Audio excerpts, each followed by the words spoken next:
अधिक मास विशेष गुरुचरित्र पारायण आणि विष्णू याग महिमा. चिंतन श्री गुरुदेव दत्त. श्री स्वामी समर्थ. हो, तुम्हा सर्वांचं आपल्या चॅनेलमध्ये मनपूर्वक स्वागत. अधिक महिना सुरू झाला आहे. हा महिना भगवान विष्णूंचा अत्यंत प्रिय महिना मानला जातो. या काळात केलेली भक्ती, नामस्मरण, पारायण आणि यज्ञ यांना अनेक पटींनी पुण्य मिळतं असं शास्त्र सांगतं.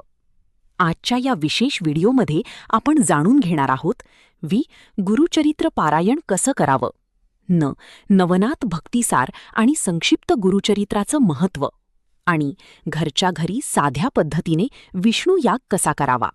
तर चला सुरुवात करूया. चरित्र पारायण कसं करावं. मैत्रिणींनो, सर्वात आधी एक गोष्ट लक्षात घ्या. गुरुचरित्र पारायणासाठी विशिष्ट दिवस असाच काही नियम नाही.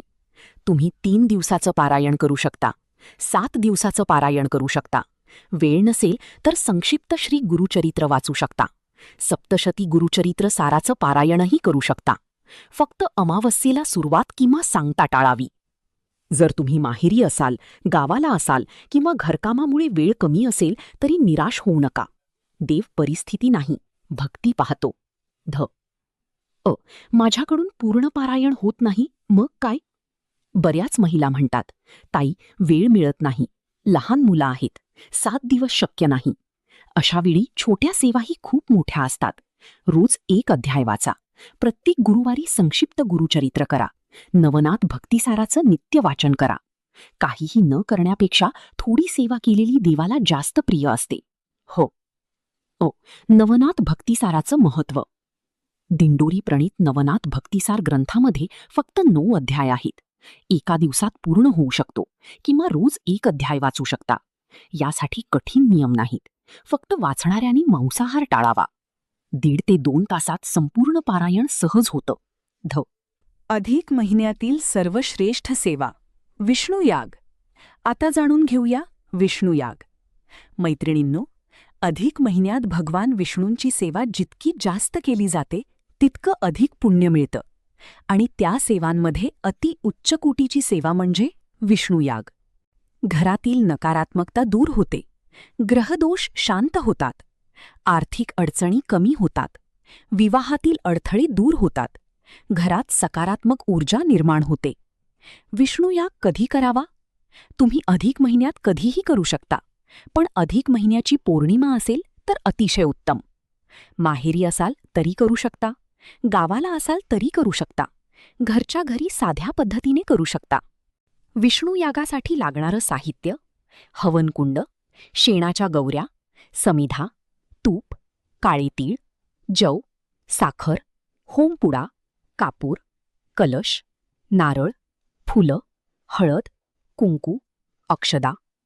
विष्णू यागाची साधी पद्धत: सर्वप्रथम जागा स्वच्छ करून दीपप्रज्वलन करावं. त्यानंतर कलश स्थापना करून गणपती पूजन करावं. ओम गंग गणपतये नमः मंत्र म्हणत गणपतीची पूजा करावी. त्यानंतर बाळकृष्ण अभिषेक करून ओम नमो भगवते वासुदेवाय मंत्राचा जप करावा. आणि मग सुरू होतो सर्वात महत्त्वाचा भाग: हवन. गणपती मंत्र, नवग्रह स्तोत्र, पुरुषसूक्त, विष्णू सहस्त्रनाम, विष्णू गायत्री मंत्र या मंत्रांनी स्वाहाकार करावा. विष्णू यागानंतर काय करावं? अन्नदान करावं. शक्य असेल तर सवाष्णीला भोजन द्यावं. ओटी भरावी. दुसऱ्या दिवशी मांडणी विसर्जित करावी.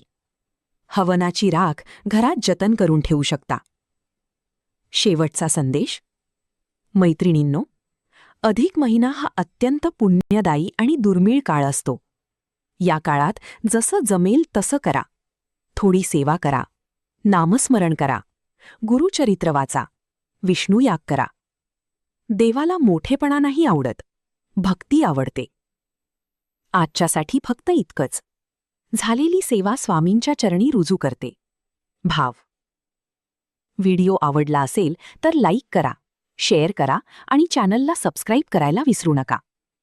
पुन्हा भेटू अशाच एका नवीन आध्यात्मिक व्हिडिओसोबत. तोपर्यंत श्री स्वामी समर्थ.